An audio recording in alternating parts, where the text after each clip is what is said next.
Welcome everyone to another episode of Priestess Mercury Eclipse Season version or Eclipse Season episode. Welcome to the big feelings. Lighting some Palo Santo to begin to ground and center us. Feel free to close your eyes if you're able to. And I call upon the north, the east, the south, the west, earth, air, fire, and water, and all of our angels, ancestors, and allies. And I call upon Priestess Mercury to channel through Matt and I in service to all of you today for the episode. May we find the ground in gravity, in Mother Earth, the center in oneness, in love, with playful heart, a curious mind, and an adventurous spirit. So mote it be. So mote it be. So today we'll start off talking about this eclipse that everybody's been kind of fretting over or looking at, that'll be happening on the 26th, which is Wednesday at about 4:30 in the morning out here on the West Coast. So you can adjust for your own time zone, but it'll be just before sunrise out here. And so it'll be right in the thick of it when this podcast goes live. So be a great place to kind of start. And, we'll be following up on that discussion that we had back in the fall when we had the solar eclipse in Sagittarius, because this is kind of coming full circle from that. Yeah, we thought we'd start today with just sharing our check-ins because the energies are quite crazy. So Matt, how are you feeling in this eclipse energy? I've been more tired the past few days. Like I get exhausted a lot easier. I've also been a lot more hungry, feeling the need for more energy overall. But on the whole, pretty even keel. But this is, we're wrapping up these eclipses in Sagittarius. So we're kind of riding a wave of energy we've been on for a while. So yeah, so I am feeling disoriented. Mm-hmm. Confused, forgetful. I feel a big swell of energy, which feels a lot like PMS, but for energy. It kind of, like when I say that out loud, feels to me like Earth or wherever we are, this realm is like about to menstruate, is about to release. So I feel that swell, and it's hard to find words. Up until this morning, I have felt like this funnel of energy, like the timelines are all like Dorothy's tornado, like the tornado's here and everything's swept up in it, all the timelines, all the potentialities, the collective. Where we land is going to be up to the critical mass, whichever timeline we land in, and that this eclipse to me feels like an opportunity to really choose the timeline that's best for everyone, for the collective, which I call the pearl, which is the one where we really kick out the bullies and create an age of light and peace and harmony, slowly, incrementally. And so this eclipse feels like this opportunity to land in a timeline that's going to bring more of that inner truth, which is Sagittarius, eclipse, full moon Sagittarius, more of that inner truth.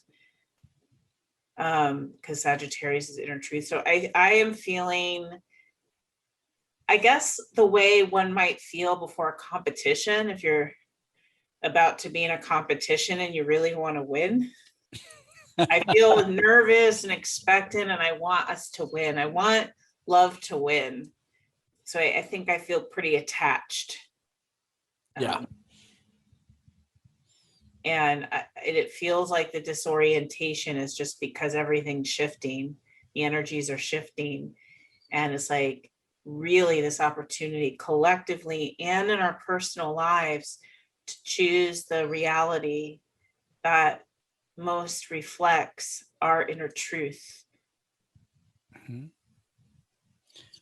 Yeah, I mean, that's really the vital thing with Sagittarius, is tapping into uh, your own wisdom, your own truth, the true self, and relying on that and letting go of all the expectations that other people try to get you to take on for them. And so it's important to know where you are in all of it. Yeah, to find your truth. And in the light of Sag, your truth, right? And avoiding, acknowledging, but not going into the shadow of Sag, which would be that righteous, I'm right, you're wrong energy. Yeah. But more, this is my inner truth. What's your inner truth? Right. And it's especially important because this lunar eclipse is squaring Jupiter in Pisces.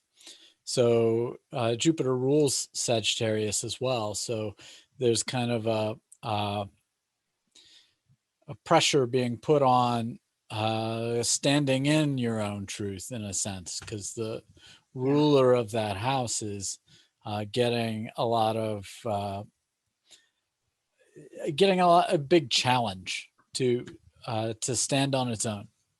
Yeah, the square is a challenge, a crisis, or call to action that feels crisisy. And Jupiter's old ruler is Pisces. I mean, right? Jupiter is in the classical astrology, is the ruler of Pisces. Yeah, I keep and Sagittarius. dyslexic. I'm like, is Pisces the ruler of Jupiter, or Jupiter the literally losing my distinctive understanding. That's how these past 2 days. So Jupiter or Pisces is the old ruler. Who rules who, Matt? I'm getting dyslexic. Save me from embarrassment. Jupiter rules Pisces and Sagittarius. So the planet rules the sign. The sign is like a home for the planet, or some area that they have a domain in, or an affinity over, or they have some kind of dignity or respect in.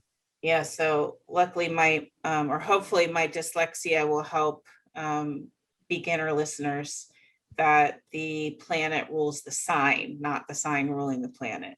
So Jupiter is the old, I am in la la land, because I say that, I go, so Jupiter is the ruler of Pisces, and I'm like, that's backwards, but it's not. No. I think I am flipped inside out currently. Well, that's all those timelines conflating. So yeah. So maybe this is a good time. So just real quick, that square to Jupiter and Pisces. The square is that call to action that can feel quite crisisy. We'll also be talking, not right in this moment, about more Pisces Neptune energy. Neptune's the new ruler of Pisces, and to really just bring that Pisces energy, Neptune energy to a distinct point. It's, all is one. Mm-hmm. We are all one.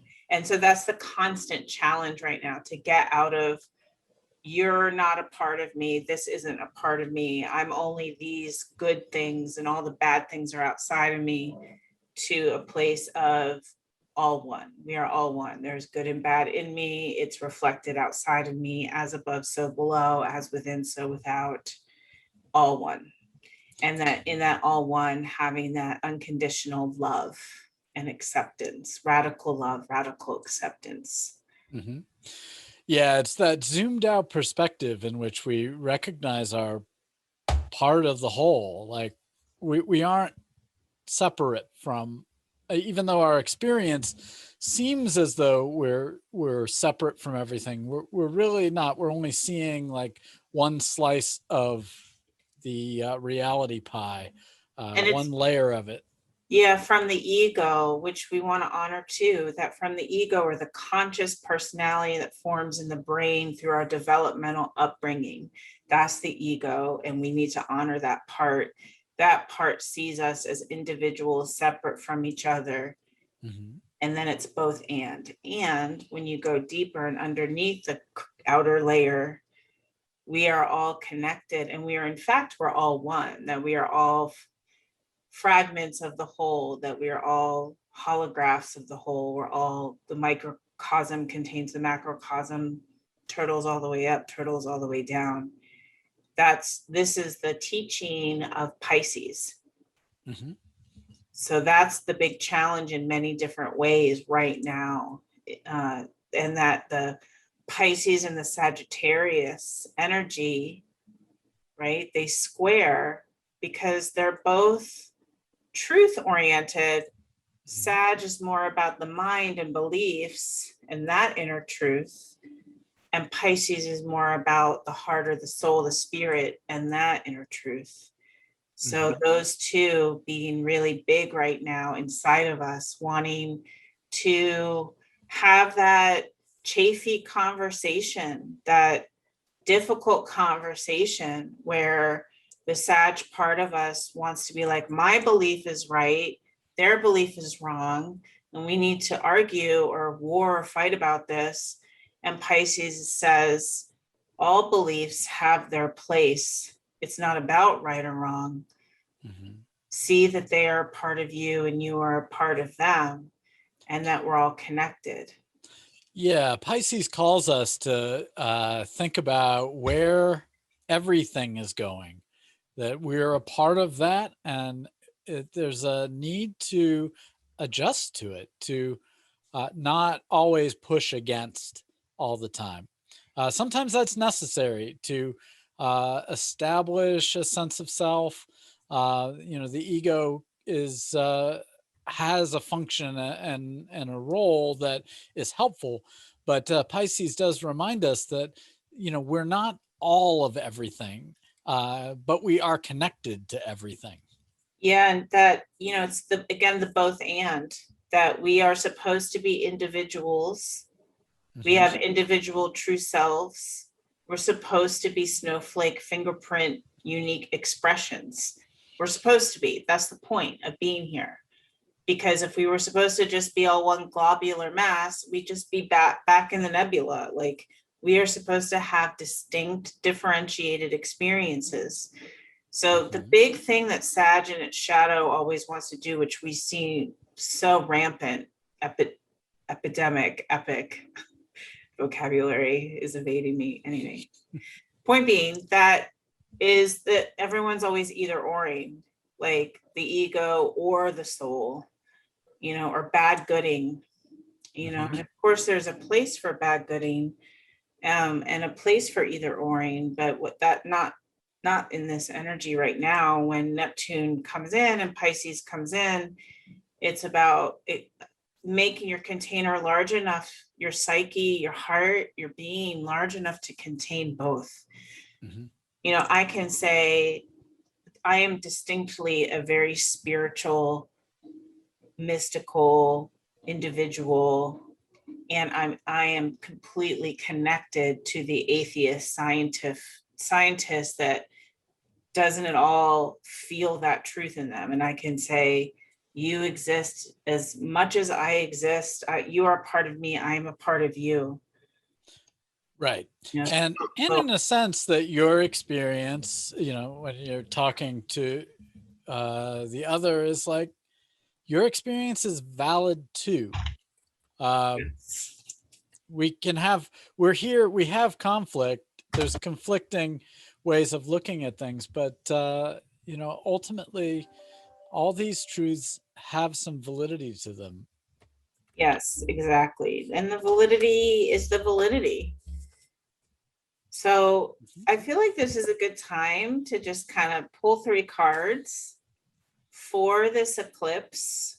So the eclipses are portals, they're activation points. Dorothy's tornado, there's big change. Last year, the Gemini solar eclipse was activated by George Floyd. And we see how that brought a big awakening.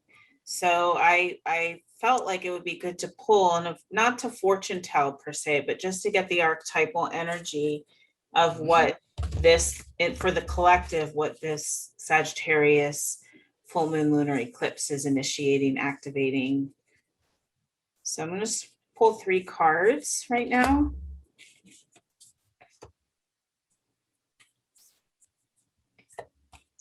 Okay, so card number 1 is the 4 of Swords. Card number 2 is the 3 of Wands. Card number 4 is the 9 of Wands. No major arcana. So for those watching, here's what you hold those up. I mean, and for those who are listening, the 4 of Swords has a woman kind of resting like in a womb in a nest. Is that the 2 of Wands there in the middle? 3 of Wands. 3 of Wands. Okay. Has a woman with standing between 2 torches and with a surfboard kind of looking out at the waves. And then is that the 9? 9 of Wands. 9 of Wands has a woman standing guard in front of, with 1 wand in front of 8 other wands. Yeah, so essentially we have 2 wands and a sword. So that would refer to the mind and the will. Sagittarius is very mind will, actually. Yeah, and Gemini is very sword, and that's where the sun is. That's the sun's in Gemini. And 4 of Swords, which completely speaks to the energy, is about sacred solitude. It's only in sacred solitude, not distractive solitude, that we connect to our inner truth. When you spend sacred time alone in reflection, you can begin to get a sense and begin to reflect and feel what your inner truth is. And then the 3 of Wands in this deck, she's looking out. Like the 3 of Wands is very much like, look how far you've come. You've done a great job so far. And now look ahead and feel good about where you're going. That's essentially the message of the 3 of Wands. Like, humans, you're doing a good job. You're waking up. There's a lot of injustices and hurtful things to react to, and you're also waking up. You're doing a good job. Yeah, the kind of catchphrase I often use with the 3 of Wands is your ship's coming in. And in the Rider-Waite-Smith deck, it has a character looking out at the ships that are coming in. It's like you've arranged all of this and it's coming to you. And from like a healing death perspective, that ship coming in energy would be like the healing energy of, it's really important to stay positive right now and know that you've put in a lot of effort and your efforts are not lost on you.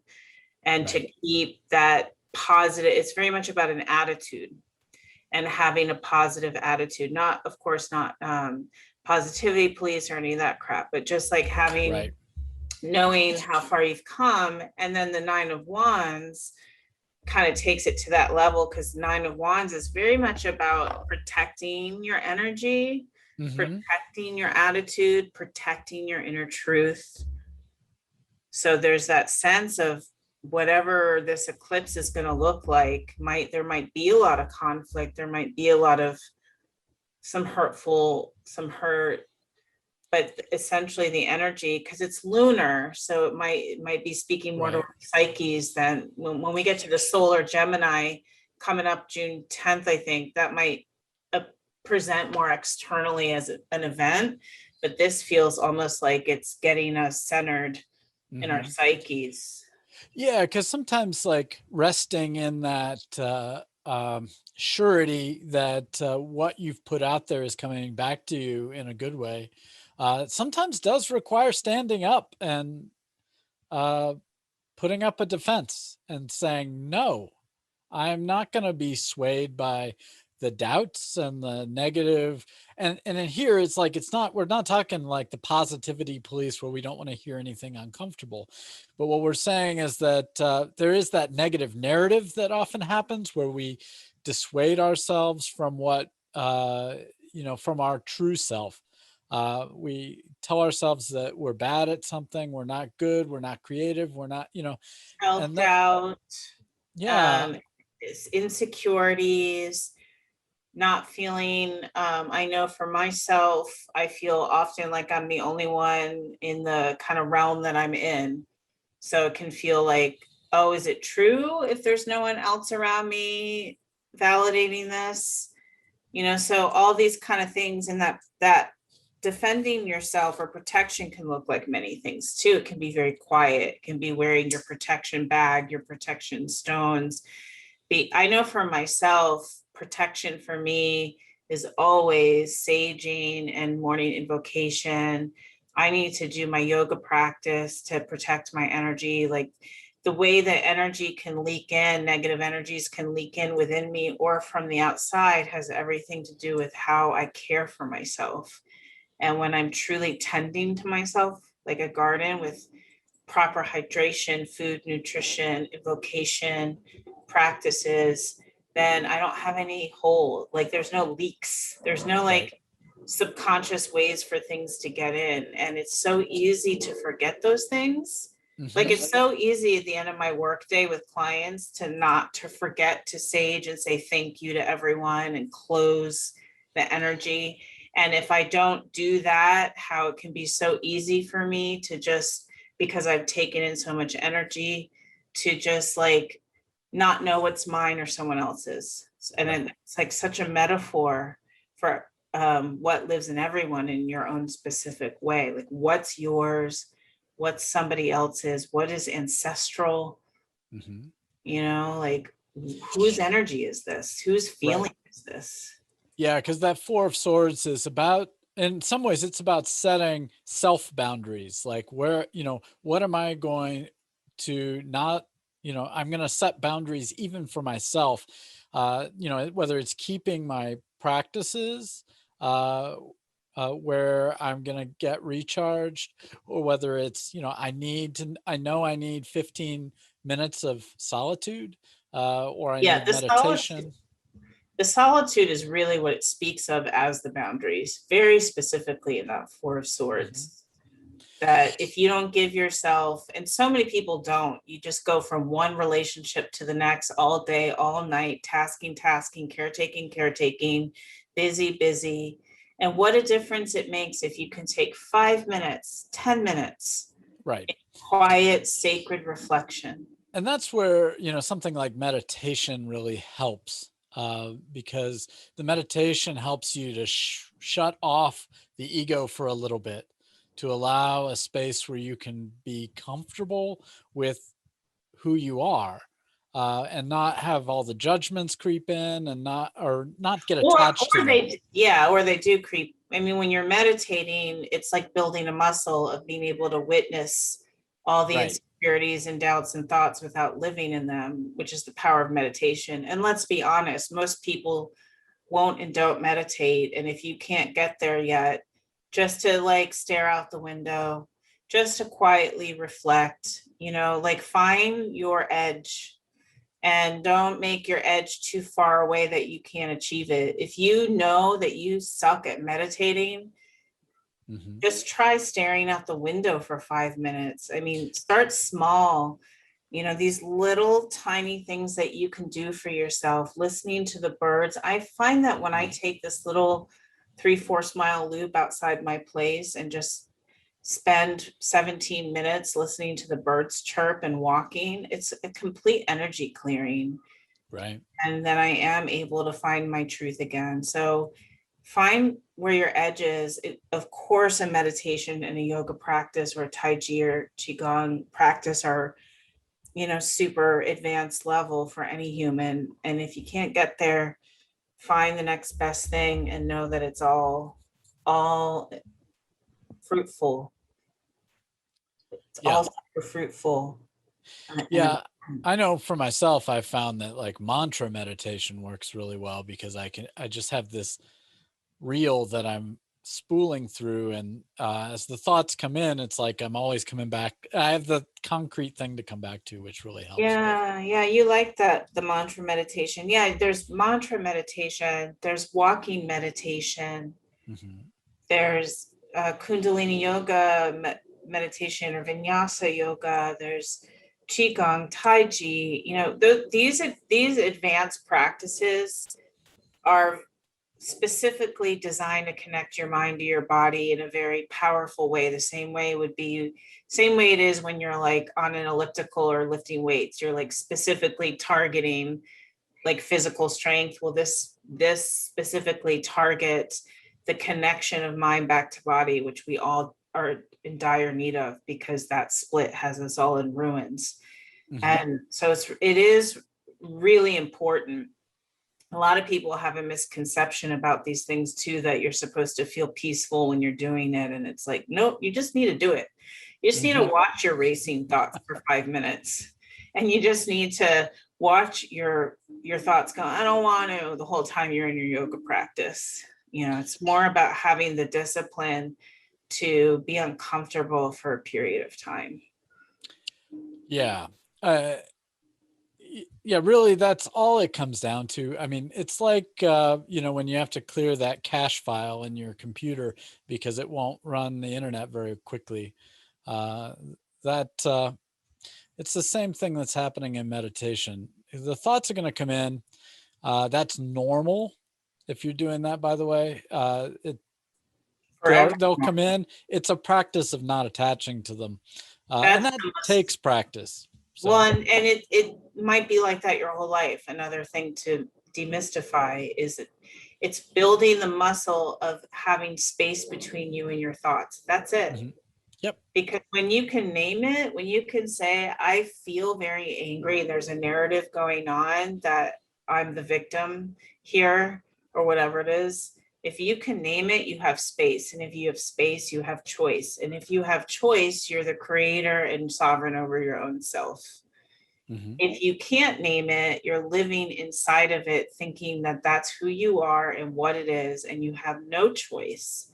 And you are at the whim of the gods or at the whim of fate or at the whim of what's happening to you. So it is really, really, for anyone who keeps saying they're going to do it and puts it off another day, maybe today will be the day that we inspire the start of your practice. Because these cards are definitely saying that this lunar eclipse is like everyone needs it. It's like I just had an image of a boxing fight, and it's like going back into your corner. Like we all need to go back into our corners right now and really feel the truth. Really feel what your inner truth is, and whether that's in a personal way of, and you can look in your chart and see where Sagittarius is. Whether it's personal or career or like yourself or your healing, to really take that time to care and tend and cultivate your inner truth, your precious inner truth. And also it fits right in with Mercury going retrograde in Gemini. Fits in perfectly. Right. And that's happening right on the heels of this eclipse. So on Saturday, here in the US, Mercury is going to come to a stop and go backwards, or at least appear to, in the sky. And, this happens like 3 or 4 times a year. Part of the normal Mercury cycle. I know everyone makes it out to be like the apocalypse every time Mercury's in retrograde, but it happens pretty frequently. But this time it is a little bit special because Mercury is going to station and turn backwards at the same place that kind of following the same path that Venus took in the retrograde cycle last May and June, when we had a collective like reevaluation of our values.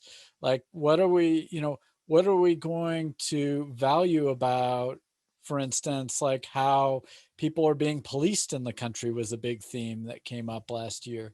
And, Mercury is going to be going back through there and kind of taking notes.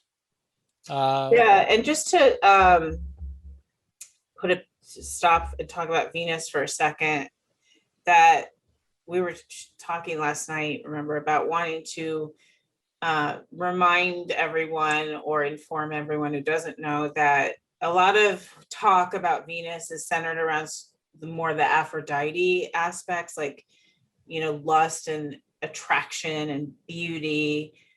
But Venus at the core is more about your values. It's really what your values, and your values come from love. They just do. Values are love. So Venus is really about your values. And last year, when Venus retrograded in Gemini, that's now reflecting this Mercury in Gemini. Gemini is the mind and communications. How are you communicating your values? What are your values?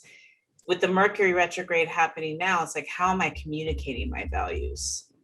And with the Venus retrograde that happened the same time last year, it was like, what are my values? And so that's like the big theme, and that is connecting to that Mercury is conjuncting. It's conjunct Venus. It's conjuncting Venus and squaring Neptune. Which Matt and I were hashing that out and talking about. So you can see Venus and Neptune as these two goddesses. Neptune is the higher goddess, the spiritual goddess.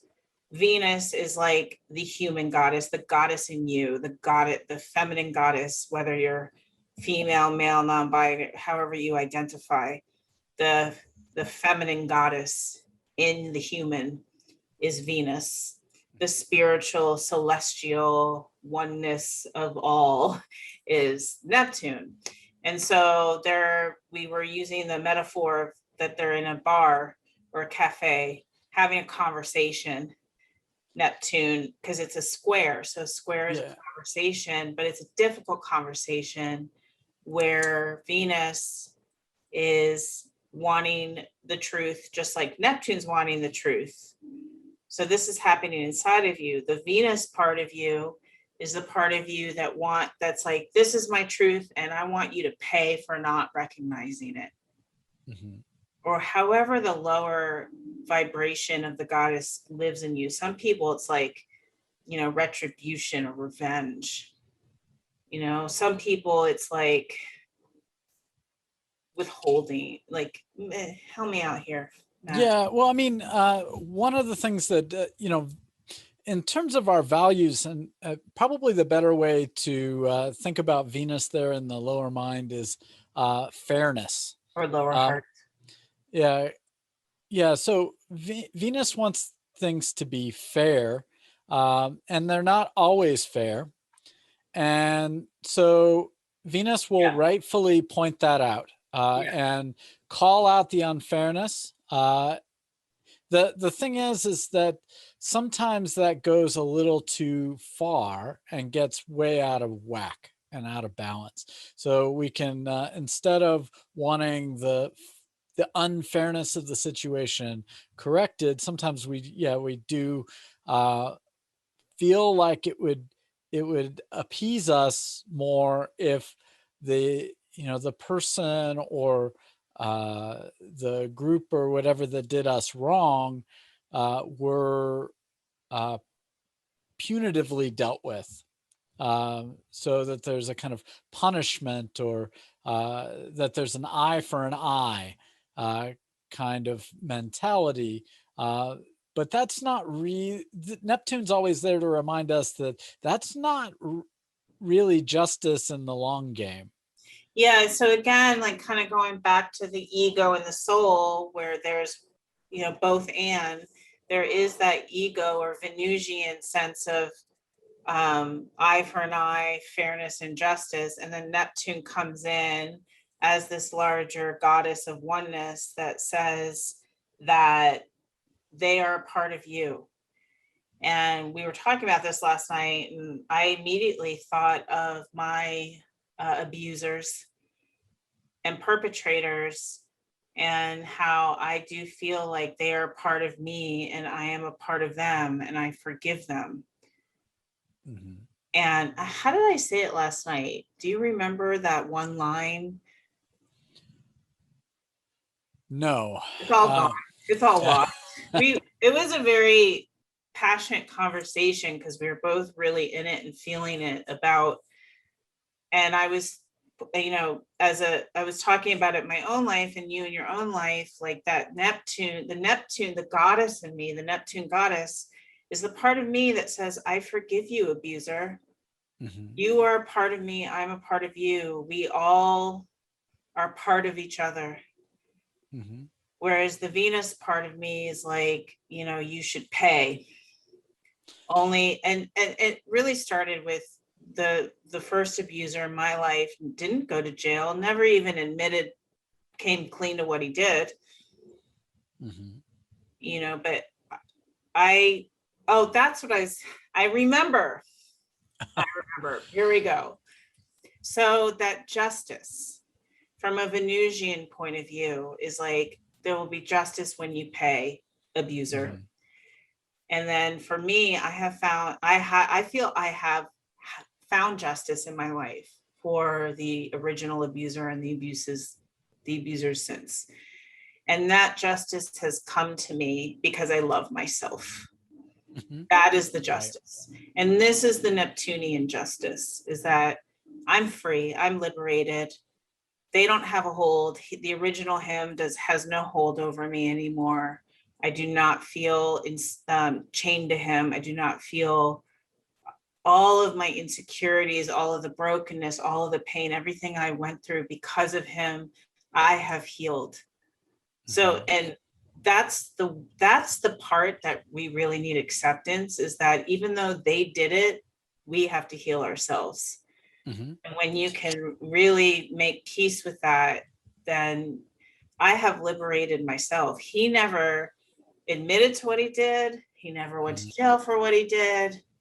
But I still feel like I have justice and I'm totally at peace. So the Neptune goddess in me, the Neptunian archetype in me, has given me total liberation.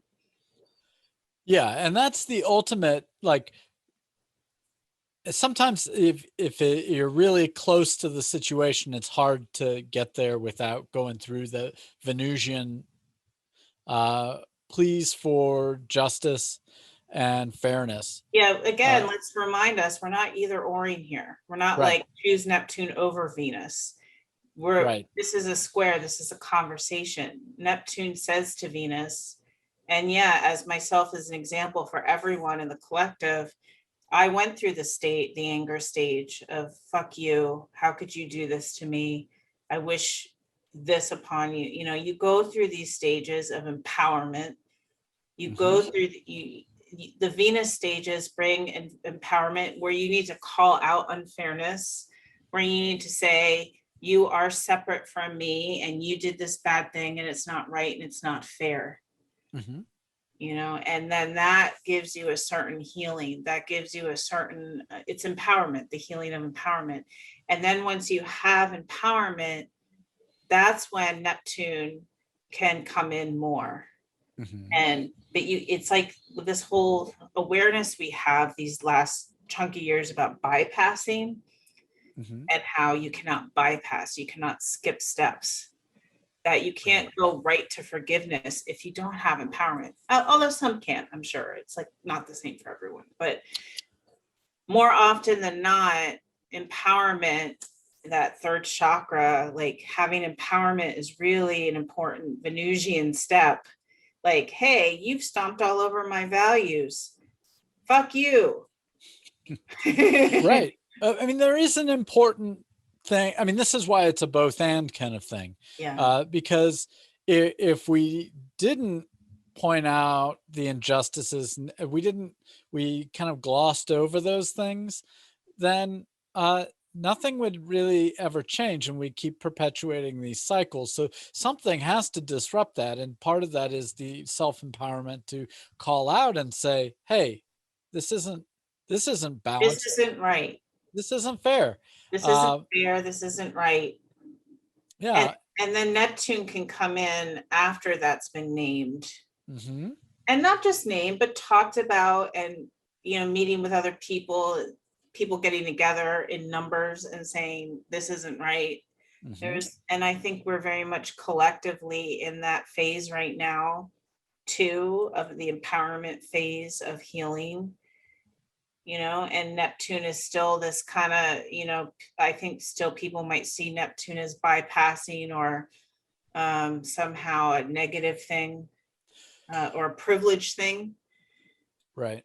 that type of thing. Well, it can have that energy of escapism where we do try to just jump straight to, okay, well, it's all one, so I'm not going to do anything. Mhm. But that's not really what Neptune is calling us to. Neptune is calling us to Or bring that that Venusian kind of uh, calling out of the push towards fairness, to kind of bring that and move it's a collective kind of thing.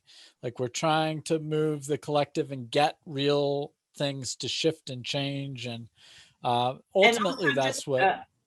sorry, I'm going to Yeah. interrupt because the escaping of Neptune isn't just escaping in a oneness. It's like you can say, oh, we're all one. Before my empowerment, I would Mhm. go right to that seventh chakra, we're all one, and I was stuffing all of the Venus anger down, and it was shadowing it. So Right. that's the bypassing. Escaping can be bypassing can be escaping as well. Like you can't skip the step. Right. Well, I mean, it's like the whole all lives matter, which ultimately is true. But when we're calling out what's happening to Black lives, that's important, Right. and it's important to recognize that. The And empowerment stage in all of its distinctions mhm. is important. Whatever distinction is taking place, Black lives, and in your personal life, if you've been raped, sexually assaulted, or whatever injustice you've gone through, like to distinctly call out the wrongness and find that empowerment. And that empowerment stage does require the group. Mhm. It really does, that you're with other people the same in that distinction for a period of time, that you don't want to, you can't just bypass and be like, we're all the same, Mhm. like there, that, and this is the understanding that everything's in motion and everything. It's like you're not going to stay there forever and be like, only my group of people that have been sexually abused, or only my group of people that struggled with poverty, or only my group, Black people only, or Asian people only. Like it's not like you're supposed to stay there forever and exclude everyone else. Right. But there's just a period of time where that is healing, Mhm. because you're not alone, and you don't have to emotionally labor with people who aren't in your distinct group and explain to them how it feels. Oh my God, I have a personal example for this, just real quick, that I grew up most of my life really overweight, obese for many years. I can't tell you how many of my thin friends tried to tell me that size doesn't matter. Did I want to punch them in the face? Absolutely. Mhm. if I was in a room with other people who have faced fat shaming and that whole body issue, which is very real, they get it. Mm-hmm. And how healing, I mean, I never did that, but how healing that would be if I would have been in a room with other people and we could just be like, you know what? Oh yeah, and this and that, and just be able to talk about it and have that understanding. That is healing. And only when you are in the group that is marginalized or abused, the distinct group, can you understand it. So that's why I'm speaking of my personal things. I don't want to speak for Black lives. I am not a Black woman. I can speak for a woman. I can speak for obesity and body stuff. Like, I'm only going to speak about what I've experienced, because otherwise you're taking that seat of, you don't know what you're talking about. You can understand it conceptually and give allyship, empathy, and compassion. But these like subgroups and the empowerment stage is a stage, and that's that healing. And then when you get to a point where you do become healed and empowered, and then that's where you can move into the more Neptunian level of things. And that's, I know for myself, with the abuse I went through and with body shame and all the body stuff, it was just a natural, like, I could get to a place where I wasn't angry anymore. And the empowerment became second nature, like default. Like, it wasn't a thing I was working through anymore. It wasn't like, oh, I got to work on my empowerment. It just am. And then it gets to the point where you're so used to being empowered, you don't think about it anymore. Even if the injustices are still going on as much as they always have, the healing that happens inside of you is real, and it changes how you react to the injustices happening outside of you. And that's where that's like kind of moving up the chakras, where I moved up to Neptune, and where you can move up to Neptune and find forgiveness, acceptance, and like be able to say, you know, you're a part of me and I'm a part of you. And I know that's, for most people, a pretty tall order to feel into that oneness. Like, for most people, that's just going to be a concept, you know, like a spiritual concept. But and it is possible to feel it too. The more your heart opens, like sometimes I really can feel that. Like, I can feel the worst of them. Trump, my abuser, who is like Trump, you know, I could feel me being a part of him and him being a part. It's like just a feeling of, it's like, you can't name it's so hard to name the Neptunian feeling because it's very elusive. Right. Well, I mean, it is that feeling of opening yourself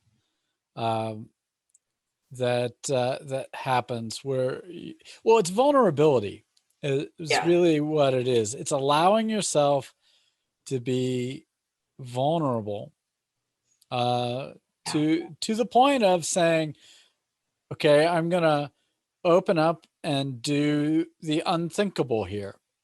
I'm gonna put my arms down, and I'm gonna let come what may. And because ultimately that's more important. And then when that happens, there is a rush of a feeling of a connection to The the universe. transpersonal. Yeah, it's The universe. And that's really, it's transpersonal. And this is before the toxic narrative, the patriarchy, whatever, however you're going to call it, before it came in and pushed the feminine and the indigenous into the shadow. Being a transpersonal being was the norm.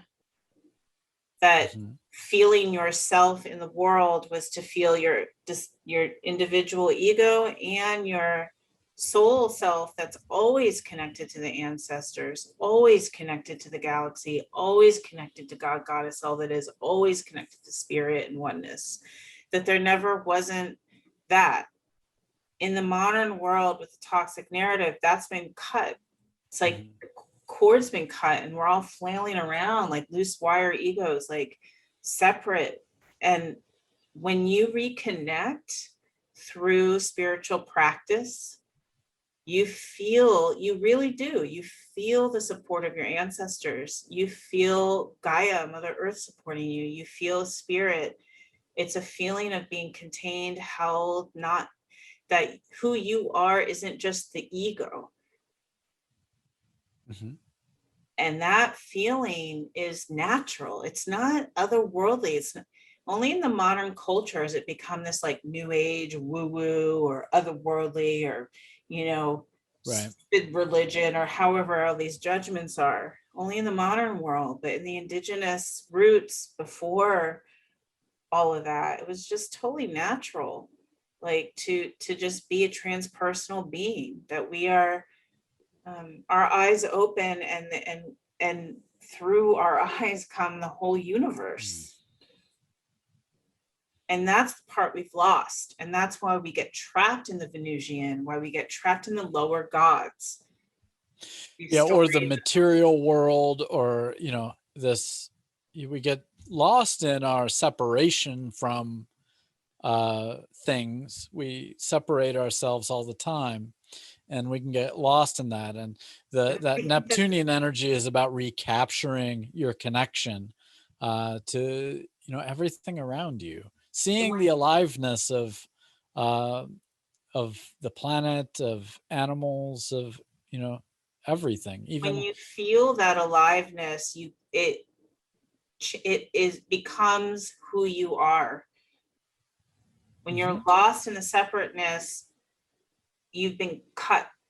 It's like it's that is the ultimate wound, and that's why you remain trapped in like retribution and revenge. And that's why instead of being nourished, because the transpersonal that we really are nourishes you, your cup gets filled by simply feeling this connection. When that connection is not filled, you need 5 beers, you need Mhm. a portion of food the size of Mount Vesuvius, you need like 5 hours of television, you need to keep having sex with people to validate, like the addiction and the over consuming. And it's because that connection has been cut to the transpersonals, because there's not that natural nourishment and feeling. So we're trying to compensate, Mhm. and then when it comes to the injustices that are happening, well, it's causing a lot more of them. And then it's keeping us stuck in the retribution revenge karmic pattern, which is, Mhm. how we were talking about Cobra Kai last Oh, night too, and how yeah. Cobra Kai on Netflix is such a great archetypal example In where all its cheesiness, it's great with it does give some clear archetypes. very clear archetypes, where the Cobra Kai dojo is that caught in the karmic revenge retribution, the satiation of the immediate gratification of the ego, Mhm. where what's the other dojo called? Miyagi-Do. Miyagi-Do, that is connected to Neptune, connected to love, connected to spirit, the transpersonal dojo that's like, we will fight in defense. We come from compassion. And Mhm. how when you do that, and this is archetypal in all our stories of mythic stories, spirit finds a way.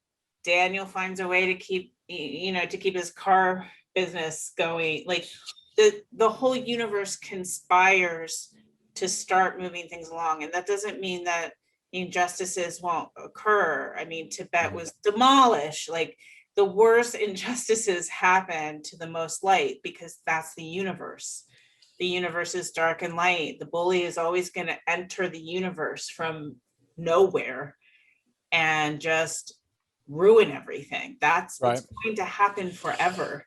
And Well, then we have to respond to it. that's that Neptunian lesson, and it's something that uh, in that old biblical proverb about Job, that Jung wrote about it. Yeah. But the bully is part of it. It's part of all of what we're experiencing, and uh, you know the the nice thing about that parable is that God and the devil weren't really all that different. Well, that's because right back to the oneness, right? The God is in the Mhm. devil, the devil's in the God, and that there is always going to be the bully and there's always going to be the devil. And then it Right. calls upon it's, and this is where we're saying it's like the Bhagavad Gita, where Mhm. Arjuna is a peaceful man who doesn't want to fight, and Krishna, the God appearing, is like, yeah, you got to fight, Yeah. which is I mean, just that's an like how it is archetype. in Cobra Kai. Yeah, we see it in a lot of these kind of narratives. I mean, we do on the whole, we do tend to retell the same stories over and over again, and that Well, is, that's when you're stuck in Venus, right? yeah. Same Well, karmic story over and over again is when Neptune or the oh, other dojo is in I'm Venus. talking culturally. We retell these stories. They become kind of archetypal and mythic, and one of them is the, Oh, learning the right. need to uh, not get bowled over by everything and to stand up for what's right to a degree without getting caught up in Well, right and wrong being a super rigid. that's the thing, that Venus Neptune square, the two goddesses in the bar where Mercury is conjuncting, he's coming along, he's the messenger. Mercury's recording this conversation, right? And so this is like looking into our own psyche at the Venus Neptune, because Mahag, what's the freaking dojo's name? I cannot, Miyagi-Do. I'm so frustrated with myself. Miyagi-Do and Cobra Kai would be a perfect example of the Neptune Venus square, because they're fighting. It's like they're fighting the bully. That's Venus. They're saying, bully, you're wrong. We're going to stand up and fight. That's Venus. But they're also Neptune, because they're like, we're only fighting in defense and we're coming from a place of love and compassion. We're not going to just sit here and throw stones at you and say, you're jerks and we hate you. And we're just going to do as minimal fighting as possible, because we're bringing love through. We want love. We want peace. Yeah, it's well, and it goes back to that tarot pull that you were doing. The Nine of Wands is very much that kind of energy about, I'm not gonna go out there and attack you like the Knight of Wands. But the Nine of Wands is like standing there. I'm going to be sure of, what is motivating us. This feeling of needing security for the collective, and what we value is important, and we're going to stand with it. Yeah, stand with it in defense, Mm-hmm. and bringing through the part that is still mysterious and unfolding is the bringing through of the love and the bringing through of the compassion, how to call out injustice, how to call out the bully without creating the karmic repeat of fuck you, you suck, go away, I hate you, which just Mm-hmm. repeats the cycle over and over and over. Like that there's a transformation or transfiguration instead that Neptune wants to bring forth, where we can Right. really let go of the karmic repeat of the karmic cycle. Well, and that's where this Mercury retrograde cycle can be really helpful. Like, it's a great time for us collectively to pull back and reflect and write and work through our communication on, what we're, how we're dealing with this, how we're not just, we don't just want to like sweep everything under the rug, but we also want to defend fairness and keep. I mean, it's interesting when I think about it in terms of my personal story, to bring it back down to the ground floor. When in my own healing of getting to that point where I just was like, okay, he did this thing, and it ruined a big portion of my life that I'll never get back. And it's a horrifying thing. And that's what happened. And now I got to let go.